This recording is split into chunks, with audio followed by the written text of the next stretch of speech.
I remember back in my time at Uber, I was trying to tell a story to a senior product executive at the company. And I went like to ground zero. I was like, okay, all the context setting. And like, it took less than 2 minutes before he stopped me. And he was like, I get it. Like, let's see the outcomes. And so that was like a great learning lesson for me of like, okay, yeah, he gets it. I don't need to give the whole background story of how we got to where we are. How can I just jump straight into the things that he cares about? Welcome to Deep Dives. My name is Rid, and this is where we go deep with the best designers so that you can learn from their journey and apply it to your own career. Today's guest is Femke, who's a design lead at Gusto, but you probably know her because designers have watched her videos on YouTube over 1 million times. In this episode, we go deep into how to develop your product thinking as a designer, how to tell better stories, and how to work more effectively with PMs. But first, I wanted to learn more about what it was like making the jump from IC roles at Uber and WealthSimple to management at Gusto. Yeah, so I was working as an IC for quite some time at Uber and WealthSimple, and I feel like all ICs eventually get to this fork in the road of like, okay, do I want to go into management or do I want to continue my career as an IC? And I knew sort of early on that management was a path that I was really interested in. I think it comes through in the fact that I teach others as well, like in my own time. I love helping other people grow. I love helping people level up, and having those more strategic sort of high level product conversations are always ones that I've really enjoyed. So I thought, okay, management is something that I at least want to give a good go. And so I made that known to my managers. In fact, like, I think even when I was still a couple years into my career and sort of knew that that was where I wanted to go, I told my manager and I said, look, I know this isn't going to happen in the next 1, 2, maybe even 3 years, but just so you know, this is the path I'm interested in. And so it's always been a topic of conversation for me and my managers throughout my career. And, you know, once I'd been a senior designer for a couple of years, I sort of thought like, okay, now might be time. You know, I feel like I've got the senior designer experience under my belt. I'm kind of ready for that next challenge, ready to level up, ready to sort of help coach and mentor other designers get to this place in their career. And so that was kind of when I started to bring up that conversation topic more regularly, more seriously. And eventually it led to me switching jobs and moving to Gusto as a brand new manager. I had no management experience when I applied for this position, but luckily they took a chance on me and hired me into a design lead role, and I'm very grateful for that. Why do you think they took a chance on you? I mean, how did you convince a very, very credible company? I mean, it's not like Gusto has a difficult time sourcing managers. People want to work at Gusto. You were able to get them to the point where they would take quite a big bet on you as a manager. What was that like? What were those conversations like? Yeah, I worked really hard on making sure my application and my experience came across as one that showed I was ready for management, because being an IC, applying for manager roles, I was like, I'm going to have to work really hard for this. I don't have the management experience. So how am I going to show them that this is something that I'm ready for, that this is something that I'm really excited about? And so I talked to a lot of other designers who had done the same thing, asked them what had worked well. I tweaked my resume, changing words from worked on this thing to leading this thing, like really showcasing and demonstrating tangible examples where I'd had the opportunity to lead in an IC role. And I think that helped me land the initial conversation. And then throughout the interview process, just really reiterating any examples or experiences I'd had that I felt would be relevant to management, that I felt demonstrated some of those expectations or roles and responsibilities. Some of that included, for example, sharing my experience mentoring an intern during their internship and talking about that experience. Other things I talked about were the mentoring, the coaching that I do on the side, helping other designers. So I tried to make up for what I was lacking without having that actual manager experience by bringing in other experiences I did have that I felt were applicable. I love the idea of not waiting until you get the promotion to actually do the role. So even just managing an intern, that's really, really cool. Can you tell us a little bit more about what that was like and how you even put yourself in that position to have the opportunity? Yeah, so I think because I had talked to my managers throughout my career about that I was interested in management, when opportunities came up that would allow me to dip my toes in it, they would think of me. So when we hired an intern over the summer, my manager came to me and said, hey, Femke, like, I know you're interested in management. Do you want to mentor the intern during their internship? And I was like, yeah, of course. So I think it comes back again to just being really clear and communicating where you want to go in your career, what you want your growth to be. And that way people will help look out for opportunities that align with that. I love it. I would imagine still though on day one, there were probably some butterflies. You're in this like totally new role. You're stretching yourself in the best way. You're surrounded by new people. Did it spark some imposter syndrome? What was that like, the initial first week of kind of settling in? Yeah, when I found out that I got the role to join as a design lead, I definitely felt some imposter syndrome. I was like, okay, can I actually do this? Or have I just been kidding myself, sort of thinking that this is something I'm ready for and the next step that makes sense? I knew that when eventually I would make this jump from IC to manager, regardless, there'd probably be some imposter syndrome. And because I was interviewing for this particular role, one of my criteria when interviewing was that the company would support me in that leadership growth. So Gusto actually provides leadership training. And that was something I asked about when interviewing, because it was really important to me that I come into a company and be supported on that journey towards management. So when I joined, I had a little bit of comfort knowing that, okay, I'm not being completely thrown into the dark. There's going to be some support. There's going to be some management training that I'm going to be able to do. And I did do that in my first 3 months or so, I think. And so that, while that didn't eliminate imposter syndrome, it definitely helped me to overcome it, knowing that I wasn't completely alone. What are some of the main ways that you've grown as a leader since joining Gusto? Yeah, I think main ways I've grown since becoming a leader is just through those like challenging moments of management that, like, as much as you try to prepare for, nothing really prepares you for those kinds of moments. And it's really learning through doing and experiencing those challenges. For example, Gusto had a layoff a couple of months ago and I unfortunately lost some team members. That was really hard. I didn't know how to deal with that kind of situation. And so just learning through those experiences, but being confident in the fact that I have a really supportive team behind me to help me through these moments has been really, really great. I know you're working on the member experience at Gusto. Can you give us a little bit of background, maybe even just for people unfamiliar with Gusto? What types of things are you working on? And maybe what are some of the design challenges that you face in your day-to-day right now? Yeah. So I work on the members team at Gusto, and members is basically any employee, contractor, people that are sort of being paid through Gusto for their work. So Gusto is a sort of HR payroll platform. And what's really unique about the members team actually at Gusto is that we're the only mobile team. The rest of Gusto is all web and desktop based, but on members, we do have a web experience, but we also have a mobile app called the Gusto Wallet. So I spend quite a lot of my time there working on mobile experiences, which is really great, and I really enjoy it. And we have a lot of really interesting challenges and experiences. So there's the sort of obvious experiences for members like, okay, you need to put in your like bank account information. Where do you want to get paid to? Maybe you want to split up your paycheck and get paid into multiple different bank accounts. Maybe you also need to do things like time tracking. We have a lot of hourly workers through Gusto, so they might need to track their time.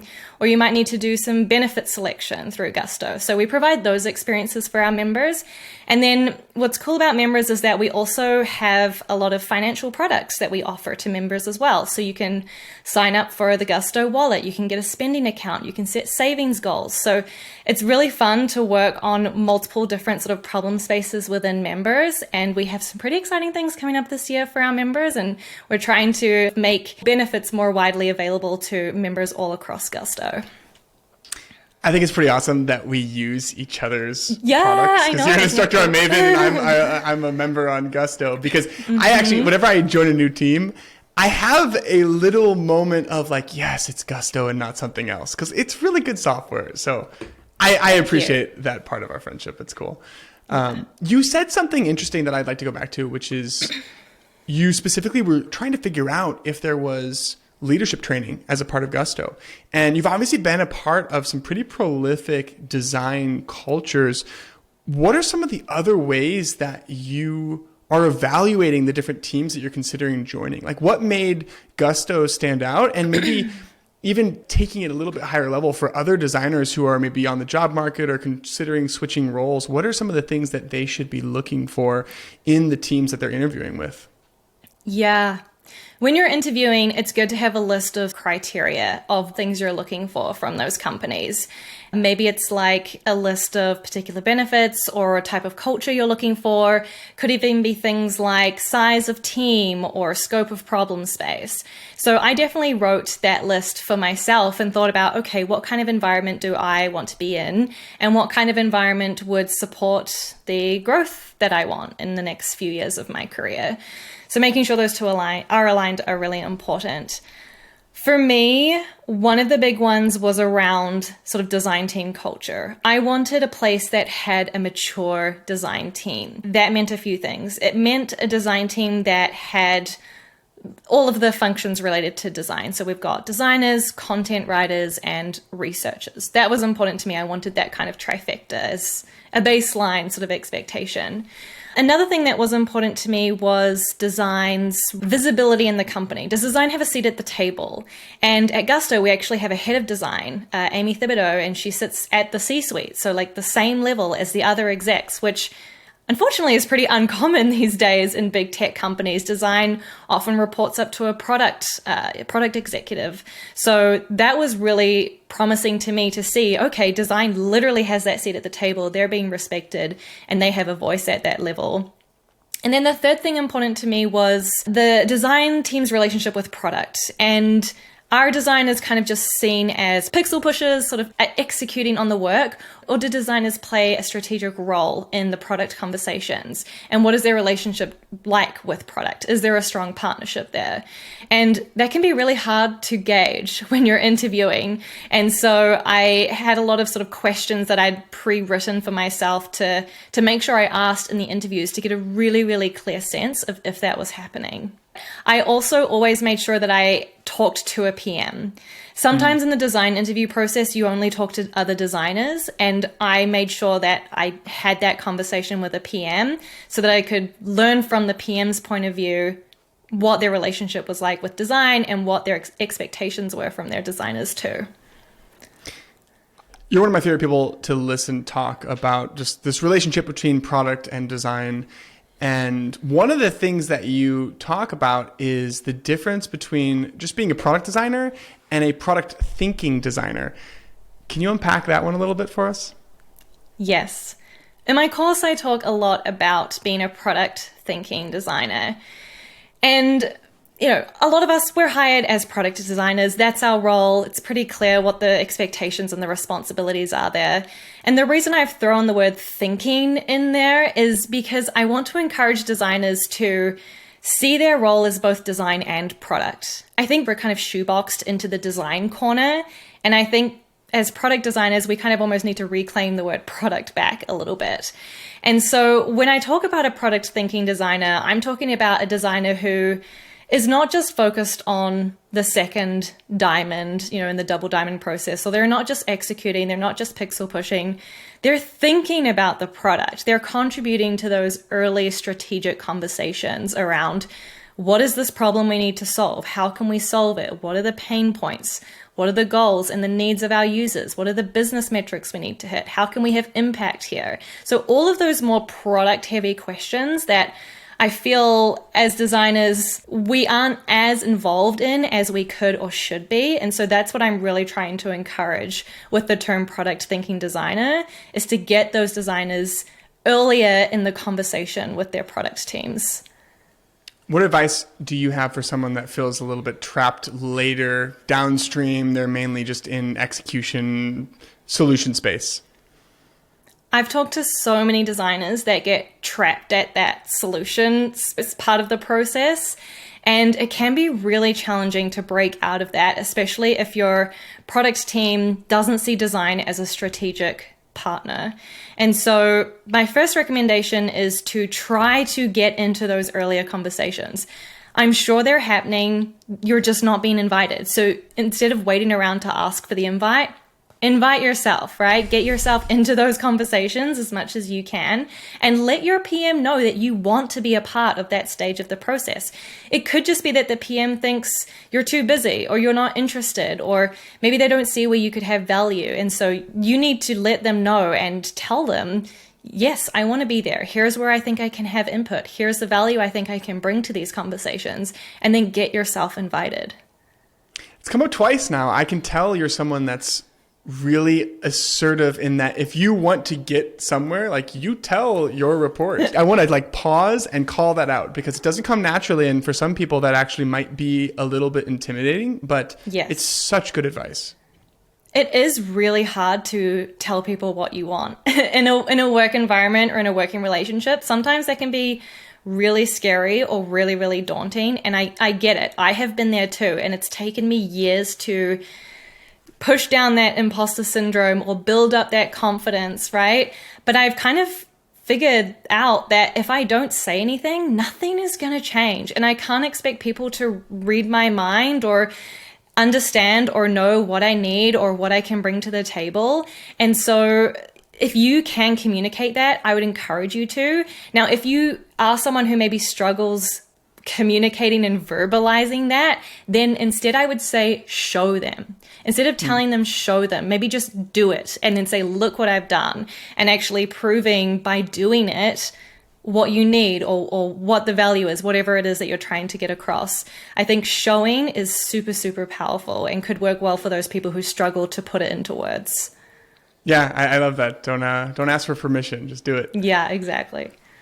So I'd love to learn a little bit more about your process. Let's say that you are defining a problem for a new project, max ambiguity. Can you share a little bit more about your discovery process and what those early stages look like? Yeah.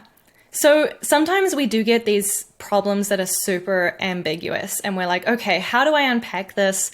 Where do I start? I kind of have this like trick question in my back pocket that I always bring up when I'm in this situation.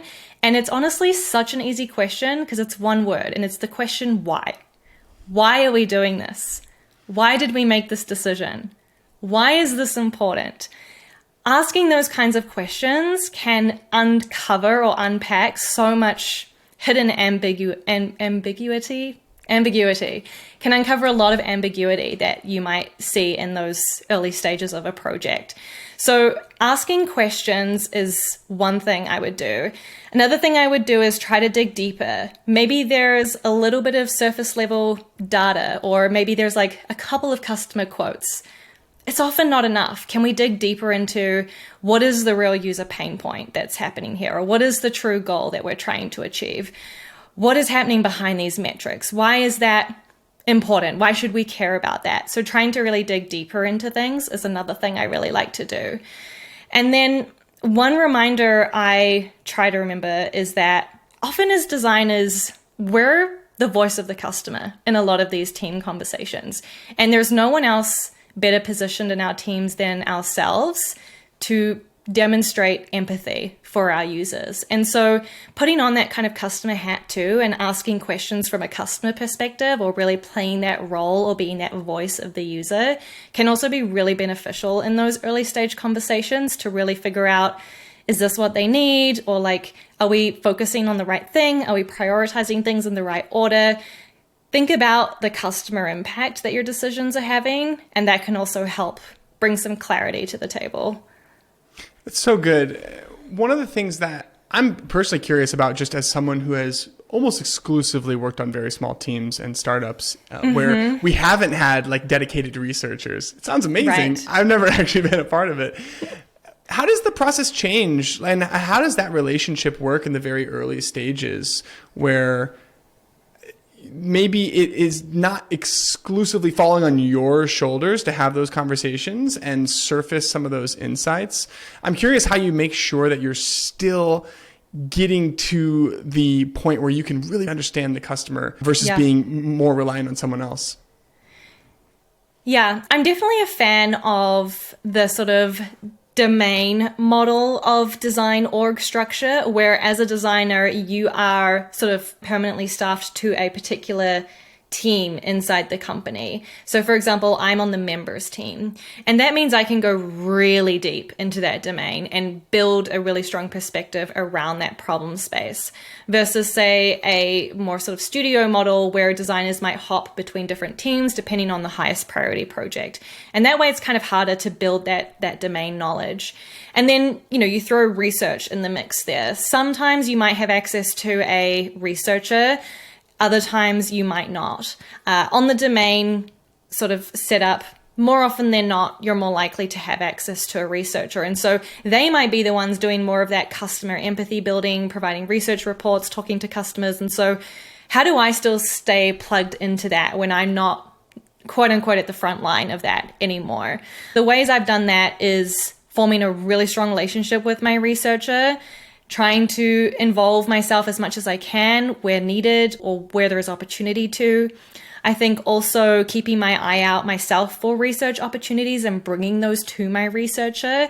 I don't want to just rely on them to always take the initiative on themselves to identify research opportunities. I think that's something we should share together.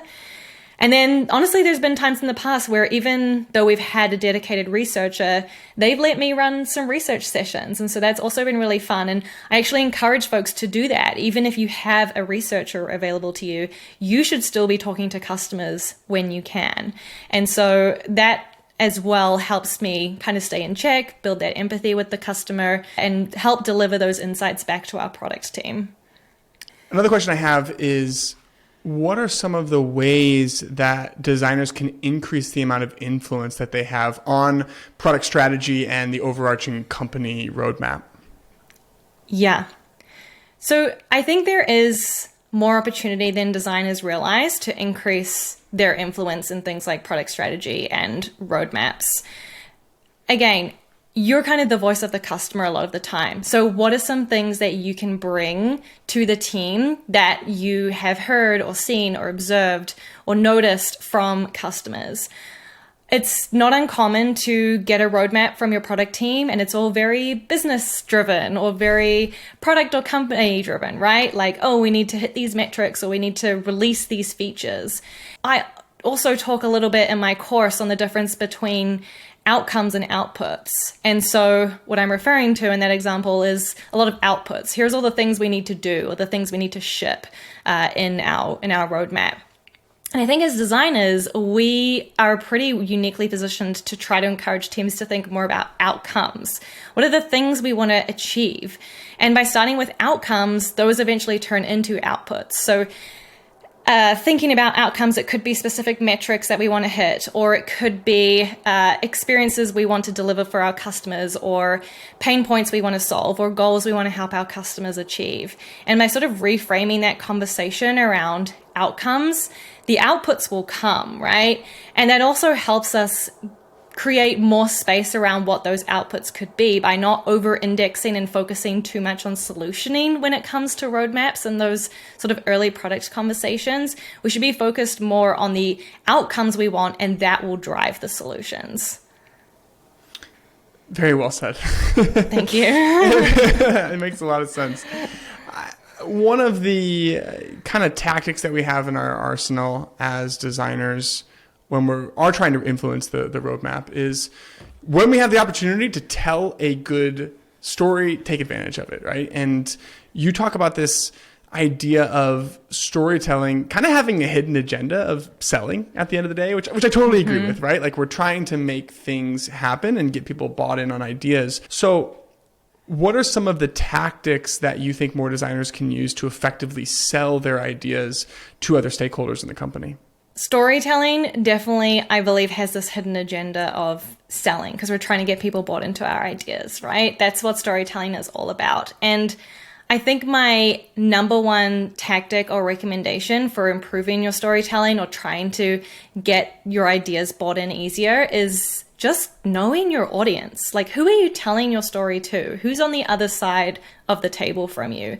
Because the more you can know your audience, knowing what their goals are, what they really care about, what their level of altitude is in the company. Are they a senior executive? Are they an engineering peer? Knowing what they care about in their role can help you frame your story in a way that makes it important and valuable for them. So I've told stories to C-suite execs, I've told stories to a design peer, and I've told the same stories to those two different people, but the way I deliver that story is very, very different. I remember back in my time at Uber, I was trying to tell a story to a senior product executive at the company. And I went like to ground zero. I was like, okay, all the context setting. And like, it took less than 2 minutes before he stopped me. And he was like, I get it. Like, let's see the outcomes. And so that was like a great learning lesson for me of like, okay, yeah, he gets it. I don't need to give the whole background story of how we got to where we are. How can I just jump straight into the things that he cares about? So the more you know your audience and what they're motivated by, I think the better you can tell a compelling story. In my role as a designer, I think one of the things I'm most intimidated by is that part of kind of almost facilitating a meeting too, because it's not just storytelling a lot of times. It's like planning out what the right discussions to have and the right checkpoints in the story are. Yeah. And nailing that amount of context, like making sure that we're being efficient and not getting lost in the details, but also we're not just like zooming in too fast. And striking that balance, I legitimately think it's one of the hardest parts of being a designer, actually. Yeah, facilitation is a whole challenge, and it's like a whole skill in itself that, you know, as designers, we do a lot of facilitating. So it's part of our role. And it's something I still am learning myself. I think it's one of those practices where, or one of those skills where we really have to practice to improve. And when I started facilitating, I kind of thought my role was to do a lot of talking. Like, okay, I need to talk a lot, get everyone engaged. And then I've kind of come to realize that almost the best meetings I've facilitated is when I've talked the least, because I've just clearly set the agenda, set the tone, set the whatever it is, and then sort of stepped back, and then the meeting just happens more organically. And so that was an interesting kind of insight for me to realize that, okay, it's not necessarily about me needing to talk all the time. It's more about how can I set this group up for success. How do you figure out what the right visuals to show are when you're facilitating a meeting like that? Because I try a bunch of different things. Like sometimes I have a FigJam document open. Sometimes I have just a Notion document with like toggles. Yeah. And I feel like I'm still exploring and trying to figure out what works. So I'm curious, like, how do you even decide, all right, I'm running this meeting. What am I making to effectively run this meeting? When running a meeting, it can be challenging to figure out, okay, what are the visuals I use? Or like, how do I tell this story in a visual way? And I feel like early in my career, I thought that like quantity was better than quality. Like, I need to show lots of visuals. I'm going to show all the 10 explorations I did to get to this like final thing. And I'm going to show all the details and have everything as like high fidelity as possible to really show that I know what I'm doing. And I've kind of come to realize that it's not necessarily about quantity. It's not necessarily about quality either. But I think what's helped me is really thinking, what do I need out of this meeting? Or what is the goal of the conversation we're going to have? And how can I provide supporting visuals to best help us have that conversation? So if we want to have a conversation around flow structure, like when should the sign up page come up? Let's look at it from a really zoomed out perspective. Maybe we can do that with just some gray boxes. We don't need high fidelity full-on designed screens to have that kind of conversation of where something should fit in a flow. So really thinking about, what do I need to get out of this and how can I have supporting visuals? Because I find if we show the wrong visuals or the wrong fidelity of visuals, sometimes that can also hinder us because it can be really distracting, or people can focus on the wrong thing or get sort of carried away with a detail that, oh no, I don't need feedback on that, or that's not what we're here to talk about. And so really thinking about, what are we trying to get out of this conversation and how can I show supporting visuals that helps us anchor on that? I've definitely been in those meetings where within like 5 or 6 minutes, you know, like, shoot, I went too high fidelity. I went too far. Yeah. Yeah. Oh man. And you know, very quickly. Another thing I'd like to talk about is just the different strategies you have for working effectively with PMs. It's such a big part of really being an effective designer and driving impact at a company. And one of the things you talk about is this idea of managing up. Can you share a little bit about what that looks like and how designers can do it effectively? Yeah, I think managing up is a skill that we need to learn as designers. And it kind of ties into what we talked about earlier around proactively communicating and like saying what you want or saying what you need. So managing up is all about how can I tell the person who has influence here that can help me get what I need? How can I tell them what I need? I think a lot of the time we assume people know what we need, and often they don't. And so managing up, it doesn't necessarily mean your direct manager. It could be, okay, how can I get this product executive to help our team out and get us what we need? And you probably need to do that in a proactive way by telling them what you need. So identifying the influence that others have around you and where they sit in the company and how they can help you is really helpful and kind of gives you that opportunity to better get what you need. And it's also worth thinking about how much support you have already from that person, right? So this might be a person where you don't have much support from. So first you might need to work a little bit on getting more of their buy-in or getting more of their support. I think it's unlikely to expect a product exec to go and get you some more resources for your team if they aren't really bought into what your team is doing or don't really know much about your team. So make sure you focus first on getting the support from that person, and then they can go and advocate for you. What are some of the other ways that design can effectively collaborate with PMs? There's so much opportunity for designers to collaborate with their PMs. I think a lot of it is in that early stage sort of product discovery part of the process. But I also love bringing PMs into my design process too.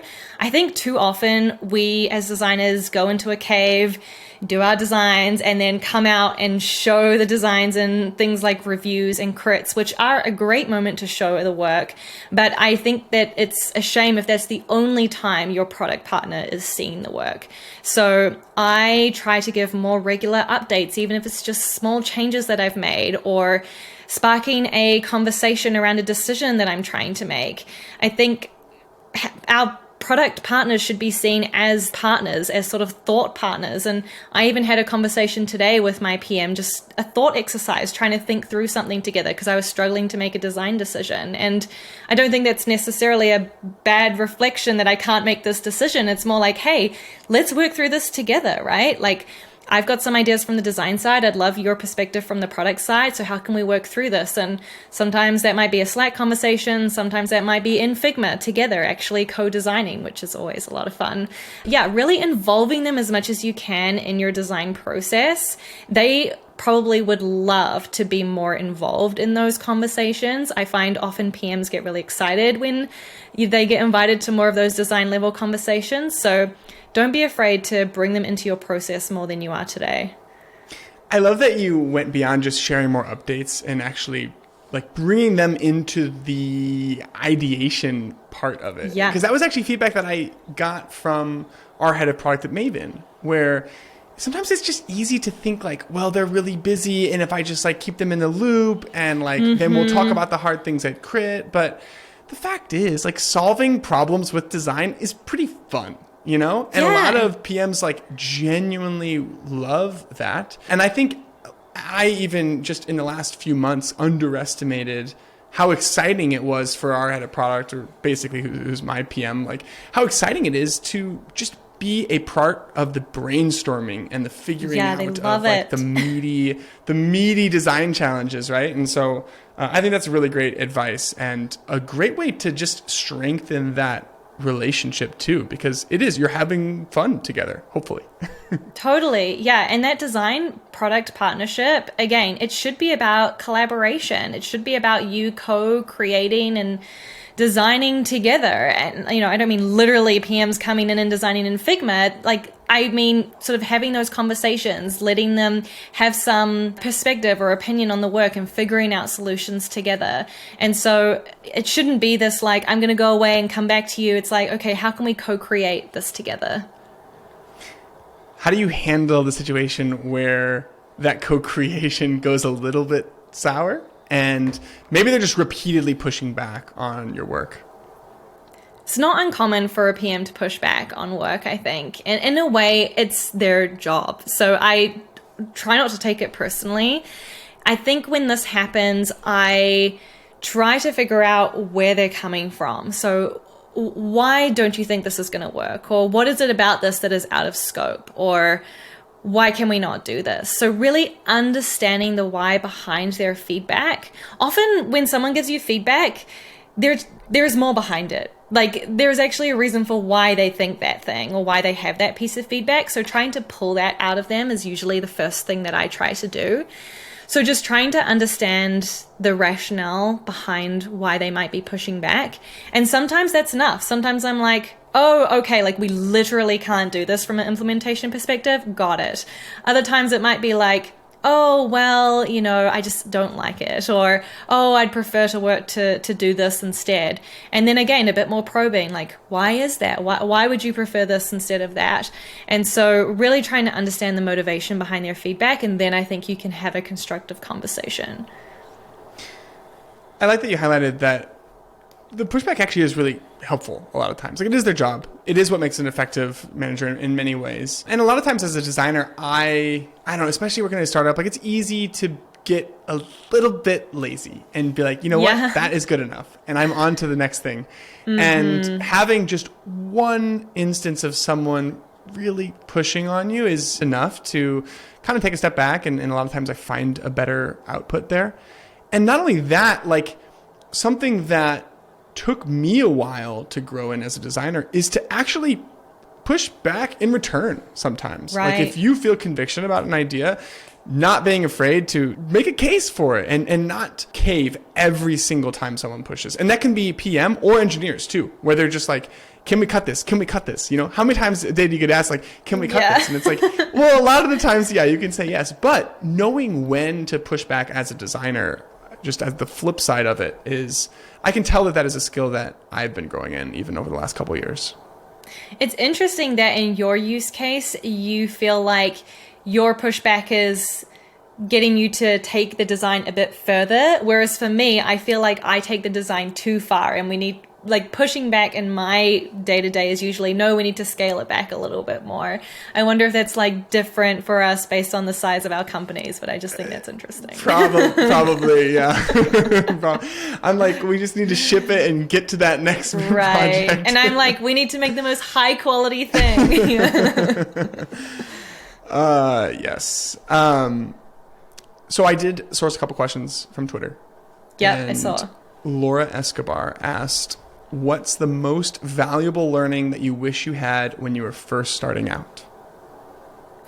The most valuable learning I've had in my career that I wish I knew when starting out was that I'm going to learn as I go. When I started this career, I thought I had to know everything about product design. And I feel like a lot of people still think that because I get asked a lot of questions online. What are all the things I need to know about UX design? Or what's the list of skills I need to become a product designer? And I almost think all you need is just a good attitude and a positive mindset and a willingness to learn, because you're going to learn so much on the job. When I got the job at Uber, I was honestly shocked because I had zero product design experience. And I was like, why is this gigantic San Francisco tech company hiring me? I'm glad you said that because I feel the same way. And like sometimes I used to be self-conscious about the lack of what I considered like industry standard knowledge that I just didn't actually have. And the fact is, like, I can't name many UX laws. I've been designing for 10 years and I actually don't know if I know what a double diamond process really even is. It keeps coming up in these interviews, and I'm like, I guess I missed that video on YouTube or something like that. But I think that is a good piece of encouragement. It's like, you're never going to know everything, and it's okay if there are gaps, because we all have gaps. Next question is, where do you draw inspiration from? I get asked a lot where I draw inspiration from, and you'd think my answer would be like, oh, I go to museums, or, oh, I look at other apps, like, you know, other like design kind of things or design environments. But it's not really from any of those places. I think I draw a lot of inspiration from seeing people interact with products in the wild. Or like, one example would be something like, you know, someone's waiting for a bus stop or waiting at a bus stop, and like they're super confused about what time the bus is coming. How can we make that experience better? Like these kinds of interactions between the real and digital world always are really interesting to me. And I just pay attention to those moments when I see them in my day to day and kind of think, oh, like how could that be done differently? Or how could that be improved? And it's not to say that that like directly inspires like the work I go and do the next day, but I think for me, it just helps me kind of build this bank of like opportunities where design can really play an interesting role, so that when that opportunity does come up in my day to day, like I can think back to those moments or bring that up for conversation.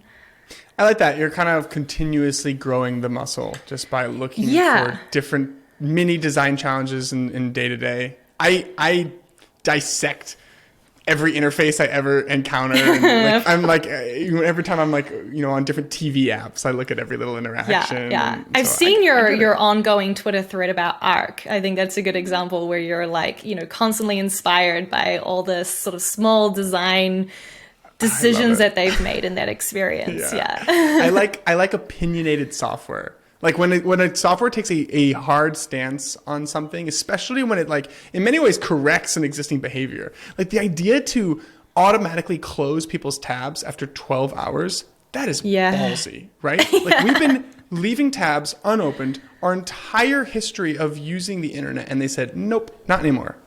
Crazy. Like I have so much respect for that, and to be able to nail the execution, oh man, I could go on a rant. I'll ask you then, is there a product that you've used recently that makes you just kind of take a step back and be like, wow, that is good design? I've always really liked Wise, and I know it's not a super common app or product in the US, so I don't know how familiar people are with it, but Wise used to be called TransferWise, and essentially they allow you to convert money between currencies. And as someone that's lived in 3 continents, 3 countries, I was moving money around for a little while there. And so I used Wise a lot to send and transfer money from my bank account in this country to my bank account in that country. Today, I also use it to pay freelancers that I work with who live in other countries. And so I use it pretty regularly, and I've just always loved their product experience. What they do really, really nicely is they break down exactly what is going to happen to your money. And they also take the opportunity to really communicate well all the hidden fees behind transferring money. Because often we send the money and we're like, okay, I assume I paid some fees somewhere to a bank. I don't know how much. I don't know who's getting a cut of this pie, but probably some people are. And Wise is really good about making that super transparent. So everything about their experience, I've always really, really appreciated. Ever the financial product enthusiast? I know. Why? Why is that? Well, their new like brand guidelines design system definitely made the rounds in the Maven Slack. It was pretty cool. Yes, very nicely done. Next question is, at this point in your career, what's the main area that you feel like you can improve? And what's your path for getting there? At this point in my career, I'm still relatively new to management, about 7 months in. So I still see a lot of growth for me in that area.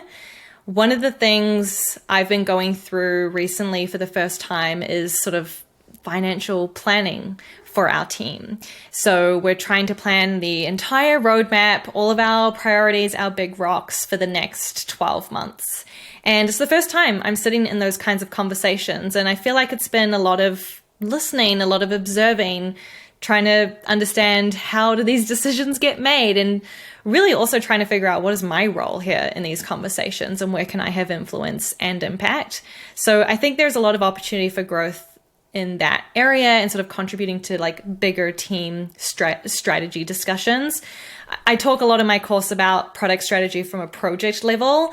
I'm kind of now at the altitude where it's product strategy at the team level, which brings different challenges.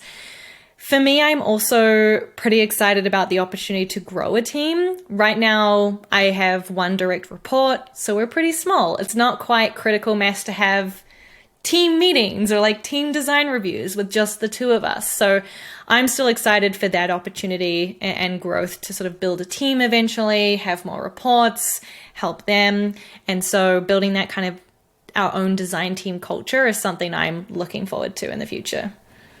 It'll be fun. I believe that you will create an awesome squad for sure. Oh, thank you. Two other one-off questions. One is, what are some of the ways that you think AI will change design, and how can designers set themselves up for success? I do think AI is going to change the landscape of design. I'm not sure if I'm fully in the camp of designers are going to be replaced by AI, but I definitely do see AI as a tool that can help us in our workflows. So I have tried ChatGPT. I've been using it a little bit. I still have a lot to learn myself.